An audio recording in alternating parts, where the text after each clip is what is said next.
న్యాయ వేదికకు నమస్కారం.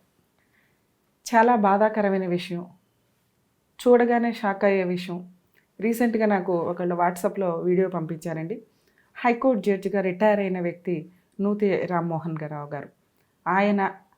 ఆయన కోడలి మీద అతని కొడుకు, అతని భార్య, ఇద్దరు చిన్నపిల్లలు ఉండగా ఫిజికల్ అటాక్ చేసిన వీడియోస్ పంపించడం జరిగింది. చూసి చాలా షాక్ అయ్యాం. అంటే మహిళల మీద జరుగుతున్న హత్యలు కానీ అత్యాచారాలు కానీ చాలా సివియర్గా ఎప్పటి నుంచో ఉన్నాయి. ఈరోజు ఈ యుగంలోనే కాదు, మనం రీసెంట్గా ఒక 100 years 200 years చూసుకుంటే ఎప్పటికప్పుడు చేంజెస్ అవుతూ ఉంటాయి. మహిళల డామినేషన్ ఉన్న సందర్భాలు కొన్ని ఉన్నాయి, లేదా తర్వాత వాళ్ళని విపరీతంగా హింసించి సతీ సహగమనాలు అవి ఇవి అని. ఇక రీసెంట్గా ఒక 100 years 50 years బ్యాక్కి వెళ్తే డౌరీ హెరాస్మెంట్కి సంబంధించి హత్యలు చాలా ఎక్కువగా ఉండే. వాటి నుంచి ప్రొటెక్ట్ చేయడానికి మహిళలకి 498 డీవీసీ అంటే డొమెస్టిక్ వైలెన్స్కి సంబంధించిన కేసులు పెట్టడానికి, అలాగే ఇంకా తన మెయింటెనెన్స్ వసూలు చేసుకోవడానికి కానీ ఇట్లాంటి కేసులు ఫైల్ చేయడానికి కొత్త కొత్త చట్టాలు తీసుకురావడం జరిగింది. అవి మిస్యూజ్ అవుతున్నాయంటూ సుప్రీంకోర్టు, అంటే చాలా మిస్యూజ్ అయినవి అనేది మన ఎవిడెన్స్ తోటి రికార్డింగ్ తోటి ఉండడం వల్ల వాటిని కొంచెం లిబరల్ చేశారు. సో లిబరల్ చేయడం వల్ల కొంత హ్యాపీ, ఎందుకంటే సివియర్గా ఈ సెక్షన్లో ఉండుంటే ఏమో స్టిల్ ఇప్పటికీ మహిళల్ని చంపేస్తూనే ఉండేవాళ్ళేమో. ఎందుకంటే చనిపోతే ఒకటే కేసు, ఆ ఒక్క కేసు తోటి వాళ్ళ అమ్మా నాన్న ఫైట్ చేయాలి. ఎంతమంది ఫైట్ చేస్తారు? పెళ్ళైపోయిన తర్వాత ఇంకా ఫైటింగ్ ఏముంది?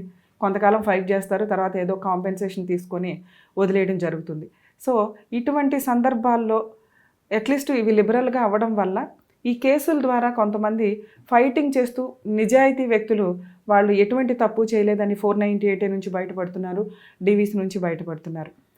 ఇక ఈ కేసు విషయానికి వచ్చేసరికి ఇటువంటి కేసుల విషయంలో కొన్ని వందల జడ్జిమెంట్స్ ఇచ్చిన వ్యక్తి కుటుంబం అది. అంటే జడ్జి అనే వ్యక్తి కొన్ని లక్షల మందికి రిప్రజెంటేటివ్ పర్సన్. చాలా కేసులు మనం చూసినప్పుడు అనుకోవచ్చు, అంటే కొన్ని కేసుల్లో ఈ రోజున పరిస్థితి ఫ్యామిలీ మ్యాటర్స్ మేము చూస్తుంటే మాకు అర్థమవుతున్నది, చాలా డిప్రెషన్లోనూ సైకలాజికల్ ప్రాబ్లమ్స్లోనూ చాలా సివియర్గా ఉంటున్నారు. సో ఆ ప్రాబ్లంలో ఒకవేళ ఉన్నా కూడా వాళ్ళ మీద ఫిజికల్ అటాక్ చేయాల్సిన చేసే హక్కు ఎవరికీ లేదు. నిజంగా తను ప్యానిక్ అయిపోయి ఓవర్గా బిహేవ్ చేస్తుంది అన్నప్పుడు ఆ అమ్మాయి పేరెంట్స్కి ఇన్ఫామ్ చేయాలి, వాళ్ళకి హ్యాండ్ ఓవర్ చేయాలి. వాళ్ళు కోర్టులో ఏం ఫైట్ చేస్తారో, వాళ్ళ దగ్గర ఏ ఎవిడెన్స్ సాక్ష్యాలు ఉంటాయో వాటి ద్వారా వాళ్ళు ఫైల్ చేసుకుంటారు. మీరు మీ సాక్ష్యాల ద్వారా ఏం జరిగింది ఏంటి విషయం అనేది ఫైట్ చేసి నిజాన్ని ప్రూవ్ చేసుకోవాలే తప్ప, లా అండ్ ఆర్డర్ తెలుసు కాబట్టి, లూప్ హోల్స్ అన్నీ తెలుసు కాబట్టి ఎవరేం చేస్తారులే అనుకుంటే చూడడానికి మూడో కన్ను ఉంది అక్కడ, అదే సీసీటీవీ ఫుటేజ్. వాళ్ళ ఇంట్లో ఉన్న సీసీటీవీ ఫుటేజే ఈ రోజున వాళ్ళ క్రైమ్ని పట్టించింది అనడానికి ఇదొక ఎగ్జాంపుల్.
నిజం ఎప్పుడైనా నిజమేనండి.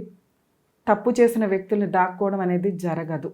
ఈ రోజున నిన్న మొన్నటి దాకా ఆ అమ్మాయికి ఏదో సైకలాజికల్ ప్రాబ్లం, మంచి కుటుంబం, ఫ్యామిలీ నుంచి అమ్మాయి ఈ రోజున అనవసరంగా ఇద్దరు పిల్లలు ఉన్న వ్యక్తిని వదిలేసి కోర్టుల ద్వారా కోర్టుల్లో కేసులు ఫైల్ చేసి జడ్జి పోస్ట్లో ఉన్న వ్యక్తి మీద కంప్లైంట్లు ఫైల్ చేశారని అటు ఇటుగా మాట్లాడుకుంటున్న కొంతమందికి ఈ రోజున క్లారిటీ వచ్చి ఉంటుంది.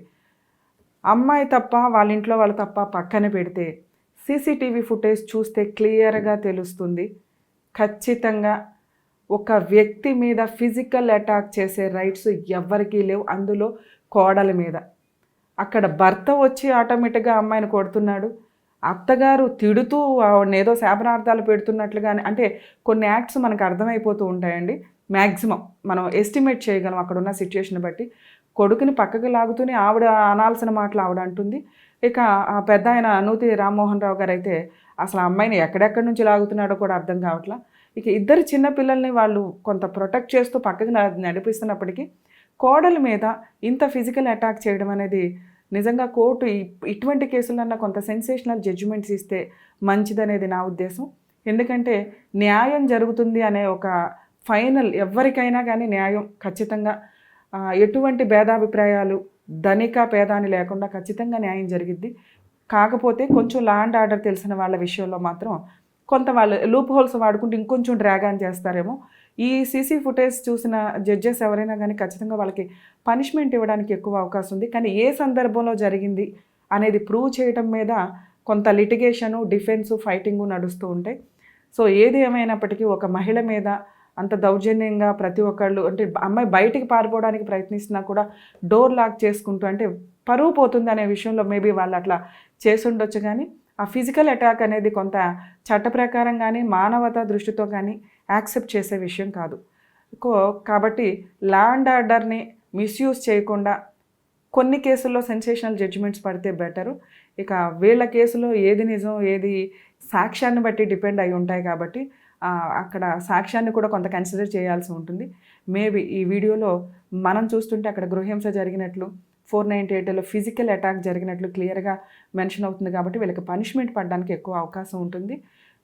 కేసుని బట్టి డిపెండ్ అయి ఉంటాయి. కాబట్టి ఫర్దర్గా ఏం జరుగుతుంది అనేది కేసులో చూసి మాట్లాడదాం.